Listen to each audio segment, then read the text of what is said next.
Good afternoon, everybody. Welcome to Tangential Soup. On today's episode, David and I are going to discuss how best to deal with a cold, our mug and cup preferences and what we like to drink from them, an article about Warren Buffett and his company Berkshire Hathaway, Men in Black, the 20th anniversary, the Kerrigan Castle home being up for grabs, and cheap wine and the Delectable app. And I hope you will enjoy it.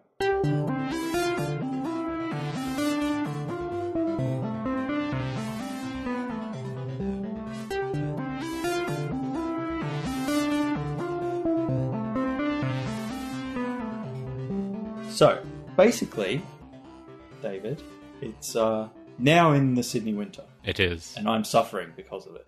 Well, suffering a lot. The Australian winter, the southern hemisphere winter. Yes. But obviously in Victoria, you have a different winter to the one we have in Sydney. Sometimes in Sydney, the temperature drops below 10 degrees Celsius. And it's honestly just indecent. For myself, I obviously prefer the warm weather. Yes. And every time it does, I don't feel that I'm very well equipped to deal with the cold weather. I start shivering. I always get sick at the start of winter. Just generally a miserable time for me. And my coping mechanisms are mostly just to stay inside a lot of the time, which I know a lot of people do. But I stop exercising as much, and I eat a lot of unhealthy food as well. I tend to comfort eat and comfort drink too. And there are a few delicious drinks that I've been drinking this winter. One of them is Glühwein, or mulled wine, which is just basically red wine with some spices and some sweeteners in it that's then been heated up. And another one is something called a hot toddy. Have you ever heard of those, David? I've heard the expression, but I couldn't tell you what it is. So it's basically a whiskey drink with cinnamon, lemon, and tea as well. So okay. You pour whiskey into some tea and then you flavour it with cinnamon and sugar as well, or honey. It's a very wintry drink. It's quite nice if you get it right. If you get it right. Yeah, I feel like you'd have to get the ratios right. You would, yeah. But I mean, with all these things, there are lots of recipes on the internet. So you can hit that perfect balance of whiskey and tea and lemon and cinnamon and honey pretty well. And kind of moving on from this particular topic of suffering in the cold is drinking from mugs, which was a topic you suggested, David. Well, yeah, just sort of mug and cup preferences. I only put this on because my brother has this huge cup that he loves and has used for the last few years, and it has Garden written on the side, a misspelling of garden, because it's out of Korea. And it has all these like little garden implements and little flowers and things on it. But it is a seriously massive cup, like 2 times the normal cup probably, and sort of upwards, lengthways, not width. But yeah, he loves that thing. And I always chuckle a little bit when I see the spelling. Okay, that's fair enough. I'm a big fan of giant mugs as well. I don't actually really have one at the moment. My housemate actually has 2 giant mugs, and I tend to steal one of them to make a giant cup of tea in. But for myself, I don't own a giant mug. My favorite mug used to be, I had a mug with BMO from Adventure Time. Oh yeah, the little game box type thing. Yep. And that was awesome, but I don't actually know what happened to that mug. It was quite sad when I lost it. Lost in a move somewhere. Bit of a dark period of my life. Yeah, well, I think it was lost when I moved house. And now I no longer have a BMO mug. Oh. Yeah. Do you like a sort of a taller mug? No, you see, I like a wider mug. Wider mug? I'm a wide mug, but I don't like it wide where the rim kind of pokes outwards. I like it wide where the rim is either poking upwards or poking inwards. Because I think, sometimes they have the big mugs, but they're almost bowlish in appearance. Yeah, You know what I'm kind of talking about? Yeah, and where the rim is kind of almost poking outwards. But I don't know. I don't like that. I don't feel that the liquid is as well contained in a wide brimmed mug as it is in a shallow brimmed mug. What about wall thickness? Do you like it thin or thick? I like it thick. I like it nice and thick. It just has a sturdier feel to it. Plus, I tend to think that it holds in heat a bit better too. Well, yeah, that's definitely the case. Don't necessarily know if they always feel as nice to drink from, though. The thick wall ones. I don't know. It has a nice sturdy almost stoic feel to it. Stoic mug. Yeah. Anyway, that suits my mug preference, and certainly my my drink preference as well. So I like a good cup of tea. You and I, David, we're both tea drinkers. Absolutely. I've just been having the Australian breakfast has been my main brew of choice at home, which is a nice hearty, rich tea, which is what I enjoy. Warren Buffett has always been a pretty big interest to me, as I'm sure he is to a lot of people, because he's done very well for himself through a lot of investments, and he's still investing very successfully. He did very well out of the GFC. I think he bought quite heavily into Goldman Sachs when their share price plummeted, and then obviously they got bailed out quite heavily, and then they've kind of risen back into power, and he made a lot of money out of that deal. But basically, this is from an article titled "Warren Buffett is now the largest owner of two of the world's biggest banks," by Aiken Oideli, and it was published to the Business Insider on June 30th, 2017. And I've actually done a bit of background research about this article. So basically what it's saying is the company that Warren Buffett is the CEO of, which is called Berkshire Hathaway, is now the biggest owner of two of the world's largest banks, and the two largest banks in America, which are the Bank of America and Wells Fargo. Which is actually interesting because I've never been to America. I don't spend a lot of time looking at banks in America, but I'd never actually heard of Wells Fargo before. No. But in terms of market capitalization, they're the 10th largest bank in the world. And the Bank of America is the 9th largest bank. And they are first and second in America as being the two largest banks. Basically, what he's done is he is now, or Berkshire Hathaway is now the largest owner of these two banks. So it means they own the largest amount of shares out of all the shareholders in these two companies. Sorry, I actually got those statistics wrong. Wells Fargo is the third largest bank in America, and the Bank of America is the second largest bank in America. Okay, so not number one. And I think JP or Goldman Sachs or JP Morgan is the largest bank in America, which again, I didn't even know was a bank. I thought they were investment companies. Yeah, but at least I have heard of those, I suppose. So it makes sense that they'd be the largest, or one of those would be. But what kind of interested me in this article, more than the fact that this large conglomerate, which is what Berkshire Hathaway is, purchasing these banks, is about Berkshire Hathaway itself. So basically, Buffett started Berkshire Hathaway. They were originally a joining of two textile manufacturing companies back in 1960-something. And Warren Buffett bought some shares in those companies. And I think he was buying based on the share price doing quite well, but the company itself was actually failing. And at one point, I think he was offered by the owner of Berkshire Hathaway the option of buying back all his shares at a certain price. And a verbal agreement was given on buying the shares at one price. And then when the written agreement was given to Warren Buffett, it was actually a slightly lower price.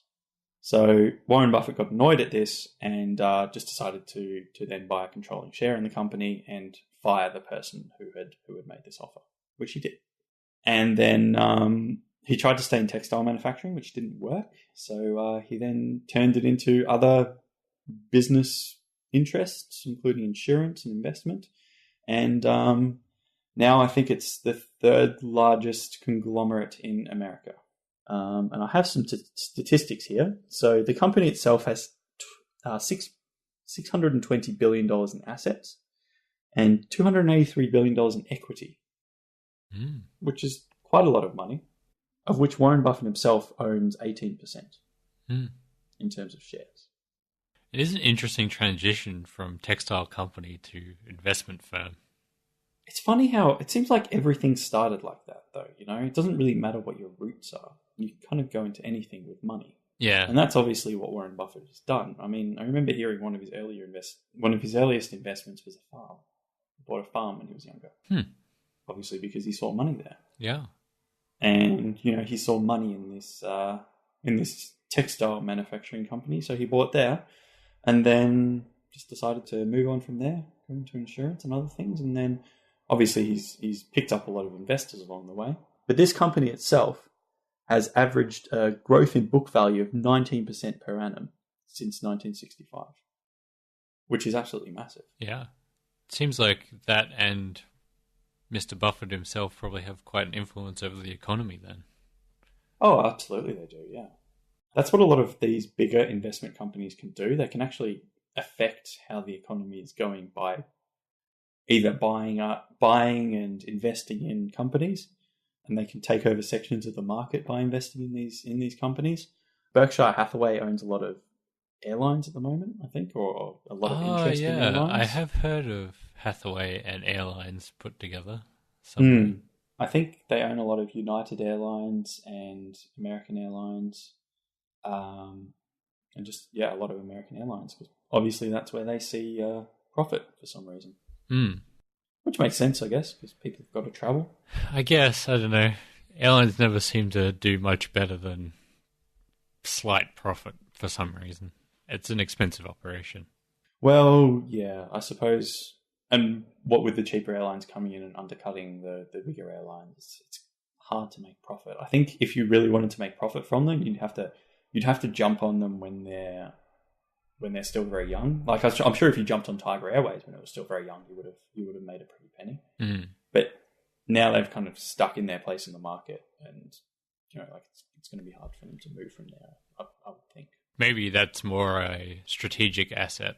Well, look, perhaps it is. Because it is quite important, like you say, in terms of shifting people around. And that business is never going to go away, even if it's not hugely profitable. Well, yeah. I don't know. I wouldn't imagine that Warren Buffett would hold something just to the point of holding something in a particular market. Like, I'm sure he has a reason for it. What his reason is, though, is a bit of a mystery. But, it's just interesting to see how these huge conglomerate companies work and how they move around. And, the fact that one company like that can hold such a huge section of the American banking system in its hand, which is what they do. And I mean, they also have shares in a lot of the other American banks too. It's a bit scary. I'm surprised there isn't like some sort of law against two different banks that are huge, that are, I guess, independently operated to an extent, but are actually subsidiaries of a larger company. Well, I mean, they're not necessarily subsidiaries. It's just that this investment company has a controlling stake in both of them. Well, you see, I'm not actually sure it's a controlling stake. They have the biggest share out of everyone who owns shares. Oh, right. Banks. Yeah, I'm misreading this. It's the largest owner, but not necessarily a controlling stake. Yeah. Yeah. Okay. So I'm not... I mean, obviously, because they have such a large stake in the company, they would have quite a big say in what happens to the company, but not necessarily controlling stake. But, I mean, perhaps that's all they need. Perhaps all they need is this large share, and then perhaps one other large shareholder with similar interests, and then they would have the ability to control these banks regardless. Yeah, which is perhaps the point of holding it. But yeah, I guess it's just the way you can do things in America. Yes, the capitalism is a bit more liberal there. Oh yeah, very liberal. The next thing we had to talk about, and I thought I might let you have a chin wag about this one, was the 20th anniversary of Men in Black. Yes. Well, I just thought this was kind of an interesting article. Where did it come from? Oh, The Verge, of course. And this was an interview with roboticist Mark Setrikian. Is that how you would pronounce that? Setrikian, maybe? Setrikian. Mark Setrikian. And the article was by Kwame Opam. I feel like we should practice these names before we actually read them out. They're ridiculous. I wish they were easy names, but they're not. But anyway, it was just talking about how a lot of the aliens in the original Men in Black movie came to be. The director for the film, Barry Sonnenfeld, had a rough idea of what he was trying to create, but he had no previous experience doing sci-fi stuff. He was more of a comedic director, which I think that definitely shines through in the writing. Oh, yeah. But it meant that the props department and the people, in charge of making all the aliens and coming up with a design for the film really had exceptionally little to go on. And so essentially they just started making stuff and then showing Barry and the rest of the team. And, they'd come back with either vague suggestions of how to make it better or change color or whatever. But a lot of the things they thought were so cool just from what the props department made and had nothing to do with the script originally, they wrote into the script because they were so impressed by it. There's some tiny worms in the film that came about like that, and maybe one of the most iconic aliens, which seems like a man at first, and then it opens up and it's a robot skeleton driven by a tiny alien. That was the invention of this Mark character that they interview. I just thought that was interesting that some of these really iconic designs came from absolute freedom from the props department and not like an overall vision by the director and producer. Well, yeah, I mean, obviously it just shows the value of letting people express themselves creatively and just going with the story from there. Yes, because apparently that was never that common, and now, of course, a lot of these things are done by CGI, so it's a whole different process. But yeah, you give people a bit of freedom, and sometimes they come up with some great stuff. Well, surely sometimes they come up with a lot of bad stuff as well. Well, I'm sure there was a lot of things that didn't make the cut, and he did talk about it in the article as well, it being very hectic because there was very little direction, you know, a lot of long hours and a lot of back and forth, which is not necessarily always the case. If you have a clearer direction, you can just build something to the spec and make small adjustments, as opposed to making a heap of things, chucking half of it out, and then going with what you've got left. Okay. Yeah, I see where you're coming from there.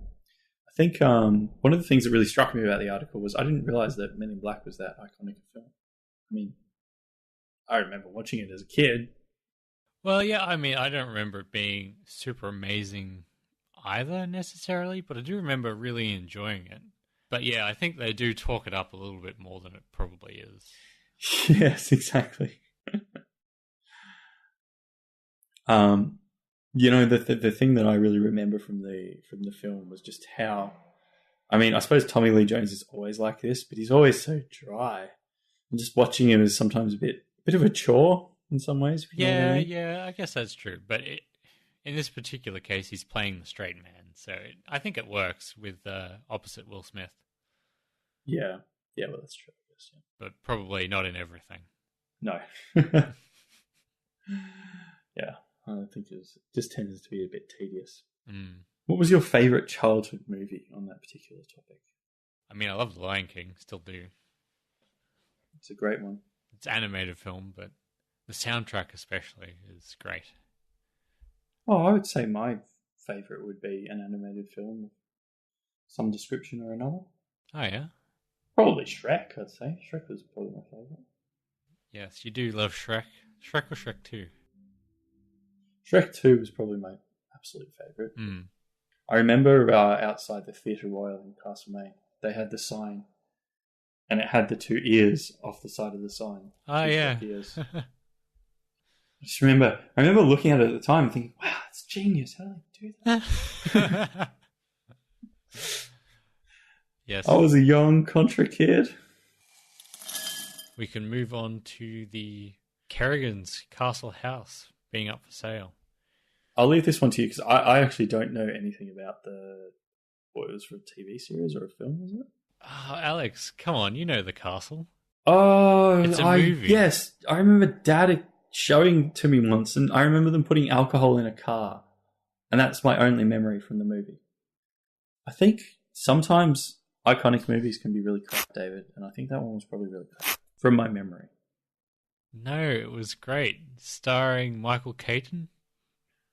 You know, in the fight to have the house stay where it is when they wanted to expand the airport, and you know, a fight with the Constitution involved and the lawyer character. It's a classic Australian film.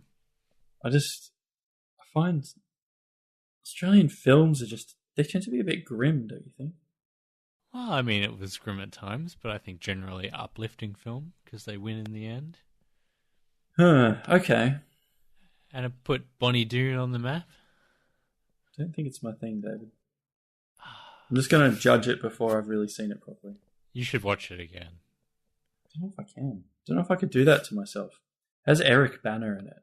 Oh, wow, it does. I'm still really holding the Hulk against him. A young Eric Banner. Ugh. Yeah, no. It was a low-budget film, and I really enjoy it. I mean, I haven't seen it for a long time, but I know I've seen it 2 or 3 times, and every time I enjoyed it. So, and look at its rating. Its critical reception. It's 88% fresh on Rotten Tomatoes. Is that a critics score or an audience score? Oh, it's actually got 92% audience score. Yeah, see, how good is that? Ugh, no. I don't think you're remembering it properly. You should go back and rewatch that, Alex, and then tell me you dislike it after that. Why? Okay, all right. I might. I'm not actually going to guarantee that one. It's not a very long film. It's only 85 minutes. It's 85 minutes of my life that I may never get back, David. It's pretty great. And anyway, the house from that film, the iconic house, the one that they were trying to save, is up for sale if you want to buy it. Not the land, but you can buy the house and relocate it wherever you want. Yeah, that's a bit of an odd one. The owner just wants to get rid of it. Someone really should buy it and turn it into a bit of a tourist attraction, though.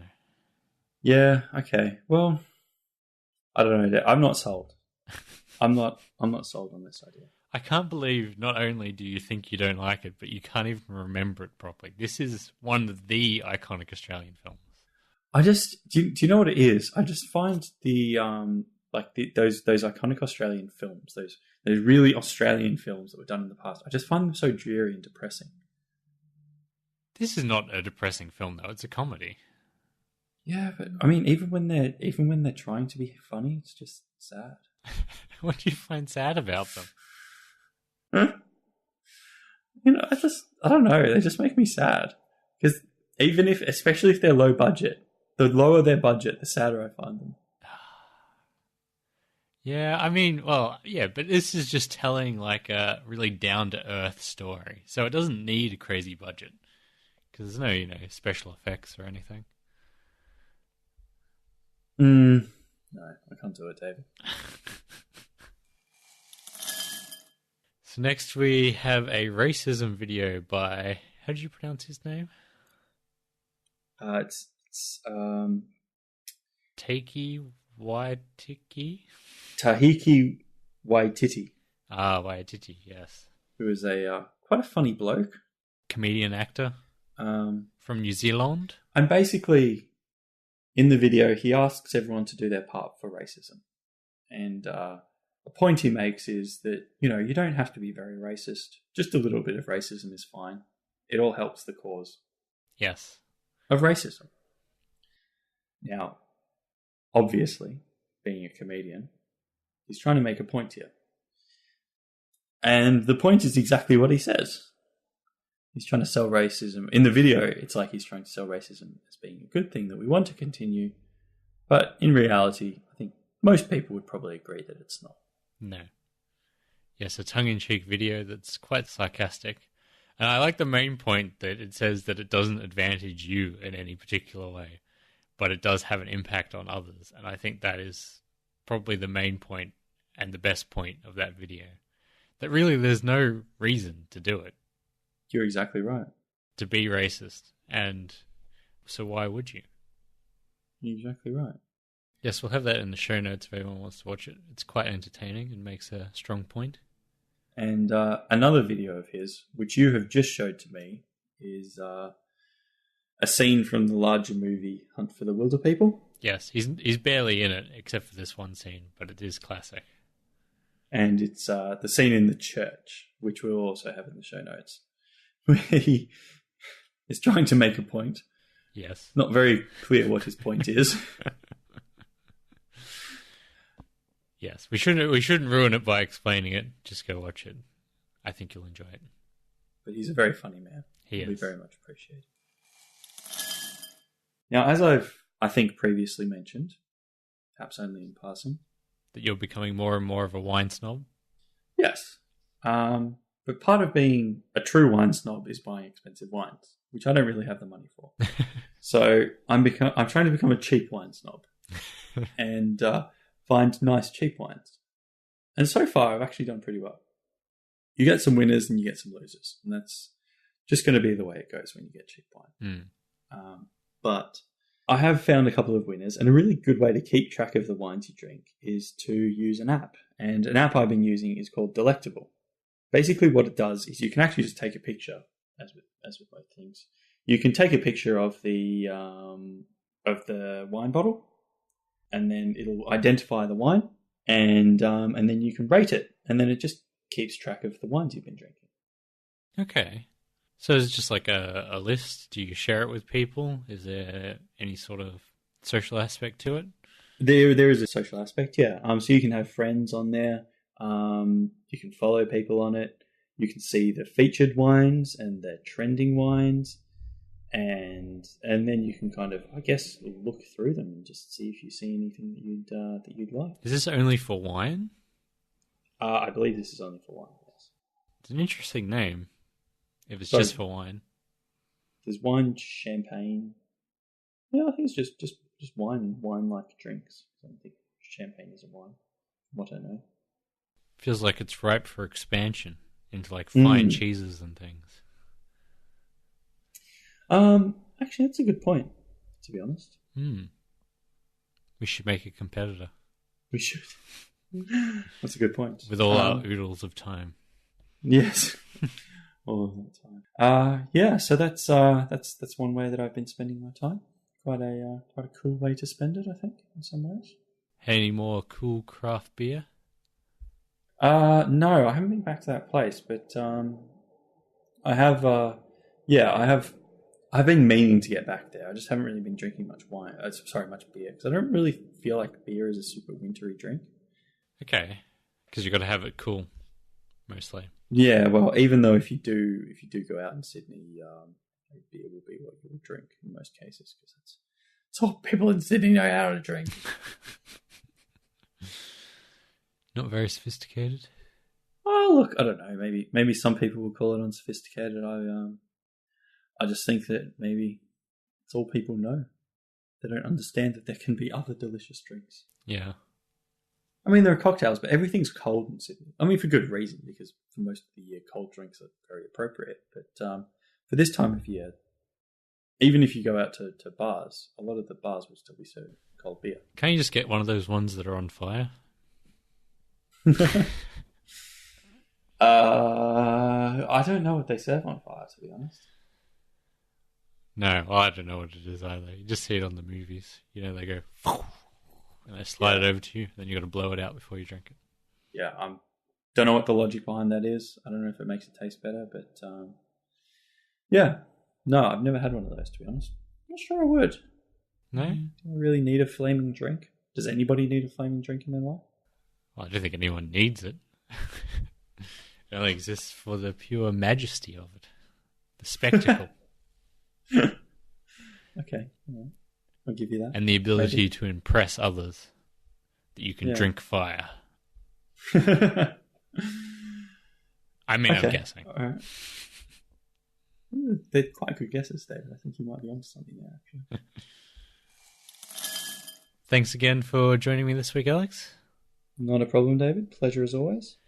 You can follow us at Tangential Soup on Twitter, or join our Slack channel to join in the conversation.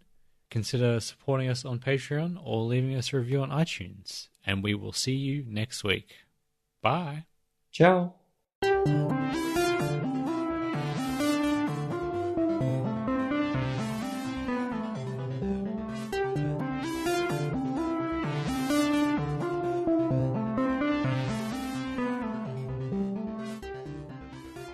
Just a side note, completely unrelated to this, I can smell my roast chicken coming through the house. Wafting gently. Wafting gently. Ooh, hang on, I might just go check on it.